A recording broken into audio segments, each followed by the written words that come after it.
présence de Dieu. Or, celui-là qui n'a pas dormi, il n'a pas sommeillé, il n'a même pas eu quelques minutes de sommeil, lui. Il est présent. Amen. Et il est très en forme. Alors, comment peux-tu dire un amen vraiment non Yaboutenga? Comment est-ce possible? Alléluia. Alléluia. Alléluia. Alléluia. Alléluia. Je crie toujours plusieurs fois Alléluia. Parce que Dieu m'a montré que je changeais de dimension. Alléluia. Alléluia. Alléluia. Nous avons un grand Dieu. Je vais lire un passage. Nous allons fermer nos Bibles et nous allons écouter le ainsi dit l'Éternel. C'est dans le livre de Genèse. Le livre de Genèse.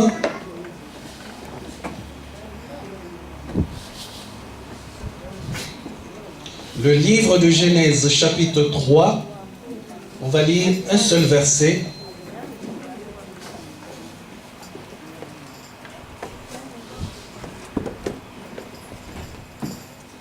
Le livre de Genèse, chapitre 3, on va lire le verset 9.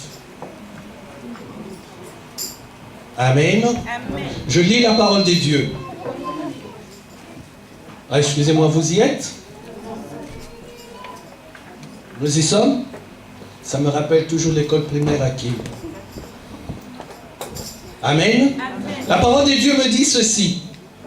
Mais l'Éternel Dieu appela l'homme et lui dit, où es-tu? Point d'interrogation. Nous fermons nos Bibles. L'Éternel Dieu appela l'homme et lui dit, où es-tu? Où es-tu? Dieu Tout-Puissant, Créateur des cieux et de la terre, au commencement était la parole. Et la parole était avec Dieu, et la parole était Dieu lui-même. C'est pour cela, Seigneur, puisque tu es la parole, je t'implore, Dieu Tout-Puissant, que tu instruises nos esprits. Tu instruises, Seigneur, notre intelligence. Que tu nous donnes un cœur réceptif, et que notre âme puisse assimiler ce que tu diras à notre esprit. Ainsi, je prie ce matin, Père, au nom du Seigneur Jésus-Christ. Amen. Amen.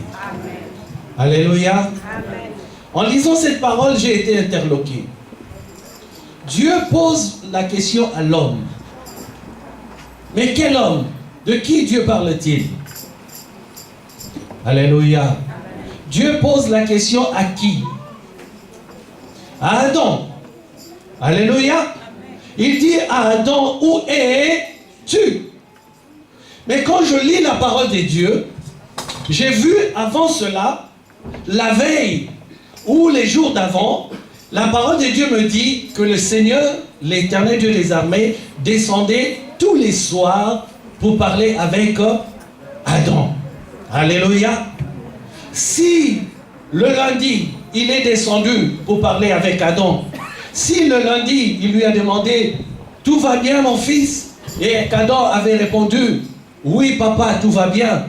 Si le lundi, Adam était empressé de voir l'arrivée du Seigneur, puisqu'il venait tous les soirs, c'est que le lundi, le mardi, Adam avait le cœur empressé de voir l'Éternel. Alléluia. Alors pourquoi ce jeudi-là? Je ne sais pas quel jour était-ce, mais je dis pourquoi ce jeudi-là? Le même Dieu qui venait la veille, ou l'avant-veille, ou une semaine avant, ou un mois avant, demandait à Adam, as-tu bien mangé? Alléluia.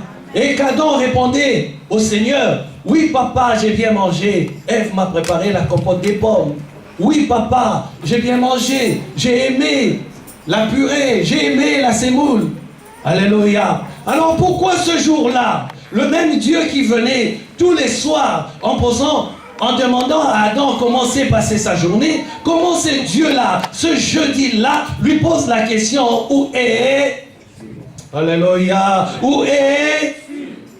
Où est? Aujourd'hui, je vais parler d'un sujet que j'intitule « Revenir dans la présence des dieux ». Alléluia. Amen. Alléluia. Amen. Alléluia. Amen. Alléluia. Amen. Notre Seigneur l'Éternel est omniscient, omnipotent, omniprésent. Alors pourquoi pose-t-il la question à Adam? où es-tu? Lui, il est omniscient, il est omniprésent, il est omnipotent. Alors pourquoi ne voit-il plus Adam? Alléluia. C'est là que j'ai élargi ma réflexion.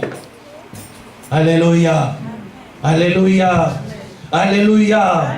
Pourquoi Adam, cette fois-ci, hier il ne s'est pas caché de Dieu. Hier il s'est tenu debout, j'attends mon père. Il arrive vers 17h30 par exemple.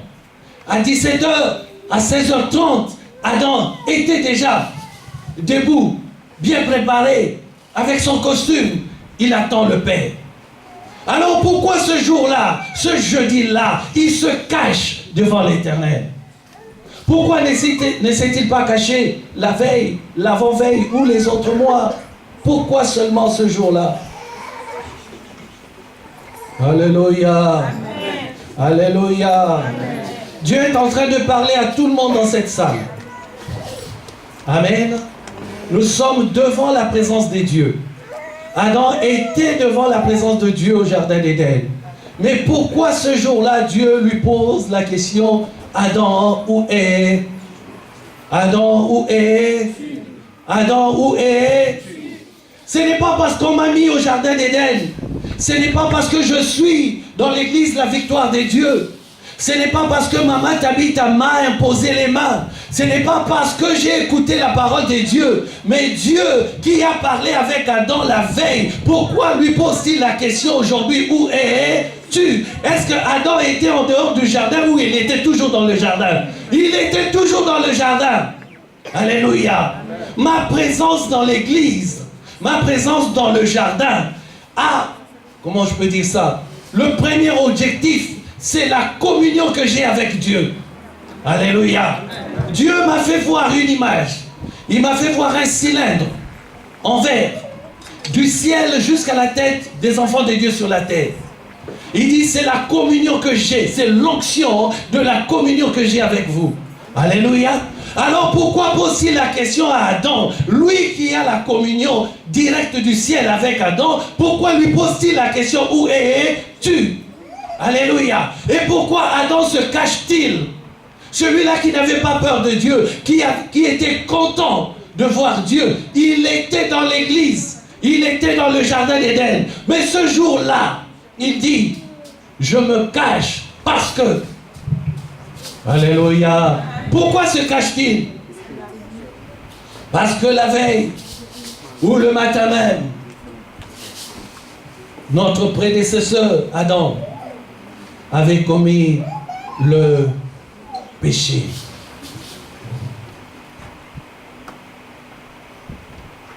Alléluia. Amen. Le péché, c'est ça qui arrête net la communion du cylindre que l'Éternel m'a fait voir. Amen. Quand tu commets le péché, la communion, ta communion avec Dieu, l'onction de la communion qui vient du Dieu très haut, qui descend sur toi par le cylindre, s'arrête d'un coup. Amen. Et là, tu commences à te regarder maintenant charnellement. Alléluia. Alléluia. Alléluia. Ce n'est pas parce que je suis dans cette salle aujourd'hui. Ma préoccupation première, c'est la communion que j'ai avec Dieu. Amen. Alléluia. Adam était au jardin d'Éden. Adam était dans l'église La Victoire des Dieux. Adam parlait avec maman Tabitha.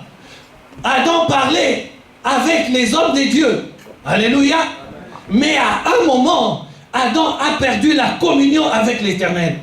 Et le jour où tu perds la communion avec l'Éternel, ce jour-là, le cylindre, le flux qui vient du Dieu très haut jusqu'à toi s'arrête d'un coup. Et que tu commences à te regarder nu. La nudité, c'est quoi?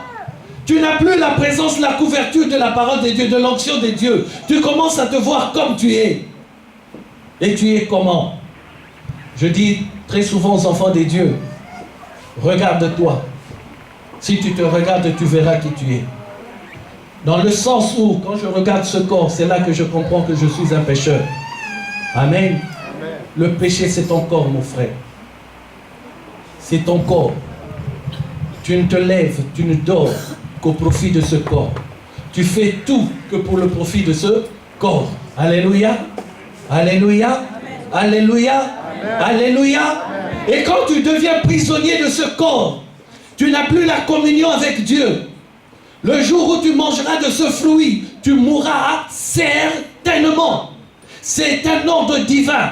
Le jour où tu commences à t'éloigner de la parole de Dieu, le jour où tu commences à parler de toi-même, le jour où tu commences à décider de ta vie, tu mourras certainement. Alléluia. N'attendez pas d'aller découvrir un fruit, je ne sais pas, en Arabie Saoudite ou je ne sais où. Alléluia. Tu mangeras ton fruit le jour où tu commenceras à décider de toi-même de ta vie. Le jour où tu mettras le Seigneur en dehors de toi, tu l'écartes. Ce jour-là, Dieu dit, tu mourras certainement. Alléluia. Ce jour-là, il n'y a plus d'onction venant de la part de Dieu. Mais tu fais encore partie de l'église. Je ne suis pas en train de parler aux gens qui sont dehors. Je suis en train d'annoncer la bonne nouvelle aux enfants de Dieu à Éden. Alléluia. Ce message, Dieu ne me l'a pas donné pour les gens dehors. Il me l'a donné pour ceux qui fréquentent l'église. Il pose la question, où es-tu? Où es-tu? Mais je suis toujours dans le jardin. Oui, Seigneur, je viens toujours à l'église que dirige Maman Tabitha. Mais Dieu te dit, où es-tu? Alléluia. Alléluia. Nous voyons une présence corporelle ici. Mais Dieu dit la présence spirituelle n'y est pas. Est-ce que je suis en train de parler à quelqu'un? Est-ce que je suis en train de parler à quelqu'un? Est-ce que je suis en train de parler à quelqu'un? Alléluia. Je suis aussi en train de me parler à moi-même. Parce que la parole n'est pas pour ceux qui écoutent. C'est aussi pour celui qui parle. Parce que ce n'est pas moi qui parle, c'est Dieu qui parle. Amen. Quand on a la communion avec Dieu, on peut être comme Jonathan. Jonathan, ce jour-là, après la guerre, il eut très faim. Amen. Il prit son bâton et prit du miel. Mais il y avait une interdiction de Saül, son père. Celui qui mangera de toute la journée sera mis à mort. Mais pourquoi l'a-t-il mangé lui? Parce que Jonathan s'était levé contre les Philistins sur l'ordre de l'Éternel. Alléluia. Jonathan était en communion avec l'Éternel. Quand je suis en communion avec l'Éternel, il n'y a plus d'interdit pour moi. Amen. Un autre exemple. Alléluia. Amen. David, quand il prit la fuite devant Saül, il arriva chez les sacrificateurs. On lui dit, il n'y a que des pains de proposition destinés aux sacrificateurs. Mais David dit une phrase qui m'a toujours frappé. Il dit, même si ceci est profane, mais cela devient sanctifié à cause de la personne qui le fait. Il dit, ce pain-là, moi, je le mangerai. Oh, vous n'avez pas suivi. C'était pour les sacrificateurs. David n'était pas encore sacrificateur. On lui dit, ces pains-là sont réservés aux sacrificateurs. Mais il dit ceci, même si c'est interdit, même si c'est seulement pour les sacrificateurs, mais moi, je suis en communion avec le patron des sacrificateurs. Donc moi aussi, je suis le patron qui peut le manger. Alléluia. Tant que je suis en communion avec Dieu, il n'y a plus d'interdit pour moi. C'est ce que l'apôtre Paul dit. La loi est accomplie dans la foi. Alléluia. Si je reste dans la loi, mais il y a un danger pour moi, comme je dis très souvent. Oh, Nayakala. Mais mon ami vraiment, maman, Nayakala trop. Mawa trop. Alléluia. Mais quand je suis en communion avec Dieu, ma communion avec Dieu me permet de marcher sur les interdits. Parce que je ne suis pas quelqu'un des interdits. Je suis le ministre du roi des rois. Je suis le fils du propriétaire. Oh, je suis l'héritier du propriétaire. Je suis l'épouse du roi des rois. Donc, je suis la reine des reines. Oh! Et si je suis la reine des reines, j'exerce mon autorité. C'est pour ça que quand je regarde, c'était surtout du temps de Sarkozy, je le regardais, je dis, Bouta la pétiole. Il est président de la République, mais je suis son patron, il ne le sait pas. Alléluia. Alléluia. Mais parce que je suis au-dessus des présidents. Je suis au-dessus des institutions. Je suis au-dessus. Alléluia. Alléluia. Mais Dieu me dit de respecter ce qui est établi. Donc je t'appelle M. Sarkozy, président de la République. Mais je te dis tout doucement pour ne pas te frustrer. Petit nom continent. Alléluia. Parce que si je rentre en prière contre lui, il ne sait pas ce qui va lui arriver. Amen. Amen. Parce que j'ai reçu l'autorité, j'ai l'onction. Et tout cela ne marche que quand j'ai la communion parfaite avec le roi des rois. Amen. Amen. Amen. Un jour, je revenais d'une campagne vers la Belgique et la Hollande. Et je rentre, mon père me dit le soir, dès mon arrivée, mon fils, c'est bien. Tu vas prêcher à droite, à gauche, c'est très bien. Mais quand tu reviens, pose-moi la question si tu es en communion parfaite avec ma volonté. Tu peux fuir. Hein? Et là, tu te poses la question, Seigneur, qu'est-ce que j'ai fait là-bas? Il dit non. Reviens seulement me demander si tu es en communion parfaite avec ma volonté.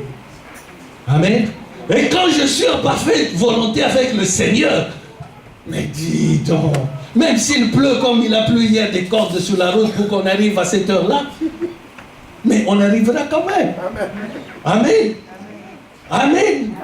Amen. Amen. Mon Dieu me précède parce que je suis en communion parfaite avec le roi des rois. Je ne fais pas ce que je veux, je fais ce que le Père veut. Alléluia. Je ne dépends pas d'une personne physique, je dépends d'une personne spirituelle. Le roi des rois, c'est lui-là qui ordonne et la chose s'accomplit. Alléluia. Et quand j'ai compris cela, la vision de ma vie a changé complètement. Le monde, au nom de Jésus-Christ, ne peut plus jamais et ne me fera plus jamais peur. Amen. Quelle que soit la chose qui m'arrive, qui se dresse devant moi, j'ai la confiance du roi des rois que je suis plus que vainqueur. Amen. La foi, c'est une démonstration de choses qu'on n'a pas encore vues. Alléluia. Je n'ai pas encore vu, mais j'ai cru. Et il me tente de plusieurs manières. Oh, si je commence à vous raconter, on va dormir ici. Même des petites choses qu'on croit petites, mais Satan passe par là pour te détourner. Et quand mon esprit s'éveille, je dis, ouais, petit, yo, yo, raté. Alléluia. Il est chicoté par l'armée de l'Éternel qui m'entoure, mais têtu comme il est, il revient toujours. Et là, pour ne pas me fatiguer, je me rappelle de la parole de Dieu que nous aurons des tribulations jusqu'à la fin. Amen. Mais nous sommes plus que vainqueurs en celui qui nous a appelés Jésus-Christ de Nazareth. Alléluia. Qui t'a appelé, mon frère? Qui t'a appelé? Jésus-Christ. Vous avez peur. C'est pour ça les enfants de Dieu, dès qu'ils sortent de la salle, on les tabasse par Satan, dès à la porte. Parce que tu es ici, même dans la salle, tu ne témoignes pas Jésus-Christ de Nazareth. Comment tu vas faire pour le témoigner dehors? On a vu des gens, ils sortent de la salle. Dehors, la soirée, il faut te renommer de la chose. Mais tu étais où? Alléluia. Alléluia. Alléluia. On n'a pas, comment je peux dire ça? Tu n'es pas délivré seulement. Il faut que maman t'habite, vienne t'imposer les mains. Le jour où elle sera fatiguée, elle t'imposera les pieds. Quand ses pieds seront fatigués, elle s'assiera sur toi. Tellement vous aimez qu'on vous impose les mains. La délivrance vient de la première prophétie qui est la Bible. Quand la parole sort, quand Dieu me dit que je suis délivré de tout mal, je le crois. Alléluia. Et quand je le crois, je le mets en place. Et quand je le mets en place, il y a vos méca. Ni ma parce que mon Dieu est le plus que vainqueur. Alléluia. Celui-là qui m'a appelé, celui-là, oh, qui a utilisé Maman Tabitha pour que je sois établi, c'est celui-là qui m'a appelé. J'avais quel âge? 19 ans. Aujourd'hui, j'en ai combien? 51. Ça fait combien d'années? Oh, oh. Alléluia. 32 ans qu'il ne m'a pas lâché, que je tombe, que je remonte petit zonga bakotou. Alléluia. Je marche selon mes pensées. Na bungi, na tengami. Attends, na petit. Je t'ai déjà choisi. Alléluia. Parce que mon Dieu m'aime. Amen. Parce que je ne suis pas mon propre choix. Je suis le choix de Jésus-Christ de Nazareth. Et il ne fera pas honte à sa parole. Ce qu'il a dit, c'est ce qui sera. Amen. C'est à moi de m'accrocher à ce que Dieu m'a dit. Qu'est-ce que Dieu m'a dit? Oh, Dieu a tant aimé le monde. Oh, qu'il a donné son Fils unique. Pour que quiconque croit en lui ne périsse point, mais qu'il ait la vie éternelle. C'est ce qu'il m'a dit. Alléluia. Je prends la parole. Quand je la lis, je vous assure, dans mon ministère, beaucoup de choses, je vous dis la vérité. Tout le monde croit qu'il faut que Dieu te parle. Dieu parle d'une manière ou d'une autre. Quand je parle avec maman, quand elle sort une prophétie qui me plaît, je dis à Dieu, ce n'est pas à maman, c'est à moi. C'est aussi à maman, mais à partir d'aujourd'hui, c'est à moi. Alléluia. Pourquoi on m'appelle dans d'autres églises? L'épouse du Seigneur est arrivée. Ce n'est pas moi qui ai eu cette révélation. Je parlais avec maman. Paf, en parlant, elle priait. Paf, Ésaïe 55 est sorti. Elle a lu Nayoki Karanakani. Paf, Seigneur, c'est à moi. C'est à moi. C'est à moi. Depuis 2005, c'est devenu à moi. Alléluia. Amen. Yes. Et Dieu permet que je sois et je reste l'épouse du Seigneur. Amen. Alléluia. Alléluia. N'attendez pas qu'il vienne vous réveiller à 3 h du matin. Edgar, lève-toi. Voilà ton message à partir d'aujourd'hui. Bon, c'est là trop. Ça peut arriver. Mais il parle d'une manière ou d'une autre. Amen. Tu as un serviteur de Dieu devant toi. Il lance une parole. Tu attends toi aussi d'avoir, mais nous sommes comment? La parole est la prophétie. Quand le serviteur de Dieu dit une parole qui plaît à ton cœur, saute dessus. Amen. Tu fais que cette parole tienne. Elle devient ta réalité. À chaque fois qu'il y a un souci, Seigneur, tu m'as dit. Et il ne pourra jamais te dire, je t'ai dit ça quand. Parce qu'il a utilisé la servante de Dieu. Pourquoi? Pour que j'entende. Et que mon esprit soit éveillé. Amen. Je m'accroche à cette parole. Elle devient mienne. Amen. Qui peut changer que je suis l'épouse du Seigneur? Personne. Je suis et je reste l'épouse du Seigneur. Amen. Cela est devenu ma vie.